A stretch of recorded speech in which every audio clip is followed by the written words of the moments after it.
Informasi lain, Saudara Capres nomor urut 3 Ganjar Pranowo angkat bicara soal temuan PPATK mengenai adanya indikasi pendanaan dana kampanye dari sumber ilegal. Ganjar bilang temuan PPATK terkait dugaan dana tambang ilegal dan pidana lain untuk kampanye bisa jadi peringatan untuk semua pihak. Ganjar minta temuan dana kampanye ilegal itu diusut secara transparan dan akuntabel.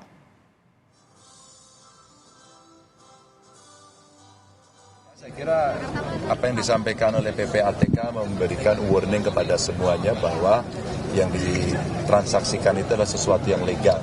Kalau itu tidak legal, itu artinya bahaya yang akan muncul. Maka semuanya harus transparan, harus legal, ya, akuntabel gitu ya. Makanya semuanya diingatkan oleh PPATK.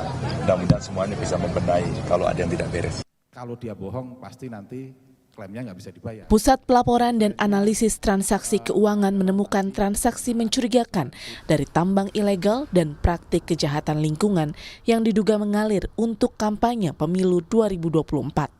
PPATK juga menemukan indikasi dana kampanye yang berasal dari tindak pidana lain. Ketua PPATK, Ivan Yustiavandana mengatakan, kami menemukan memang peningkatan yang masif dari transaksi mencurigakan. Kenaikan lebih dari 100%, semua sudah kita lihat. Semua sudah diinformasikan ke KPU dan Bawaslu. Kami masih menunggu, ini kan kita bicara triliunan, kata Ivan. Juru bicara pasangan calon presiden dan wakil presiden nomor urut 1, Mustafa Nahrawardaya, minta setiap paslon hati-hati dalam menggunakan dana kampanye. Jika ada paslon yang terlibat, ia minta diusut.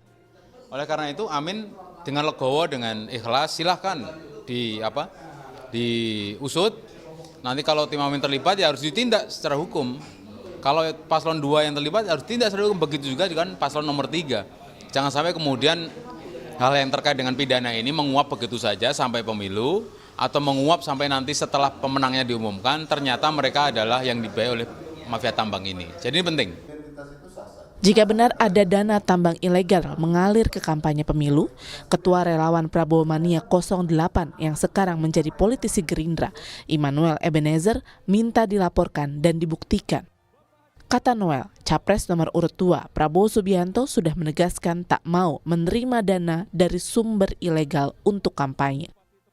Ya, saya rasa kalau seandainya itu ada, silakan buktikan saja, laporkan. Karena kita tidak mau setiap capres, apalagi Pak Prabowo menegaskan, saya tidak mau dapat sumbangan dari hal-hal yang hitam.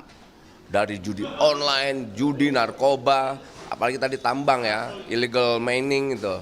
Saya rasa Pak Prabowo sudah menegaskan hal itu, dia tidak akan pernah mau menerima uang-uang dari hal itu. Politisi PDI Perjuangan Masinton Pasaribu bilang, aliran dana yang masuk ke tim kampanye seharusnya dipublikasikan agar masyarakat tak mendukung kandidat yang dibiayai dari tindak kriminal seperti tambang ilegal. Iya, itu harusnya dibuka ke publik. Itu mengalir ke kubu mana? Karena apa? Itu termasuk tindakan kriminal. Ya, kalau hasil kejahatan, hasil ilegal, kemudian dicuci uangnya untuk membiayai salah satu kandidat, maka ya kandidat itu adalah kandidat yang dibiayai oleh kaum kriminal. Maka sesungguhnya itu dibuka. Indikasi dana kampanye ilegal triliunan rupiah yang diungkap PPATK terungkap akibat ketidaksesuaian transaksi pada rekening khusus dana kampanye dengan pergerakan transaksi di masa kampanye. Diduga ada penggunaan dana dari rekening di luar rekening khusus dana kampanye yang terdaftar. Tim Liputan Kompas TV.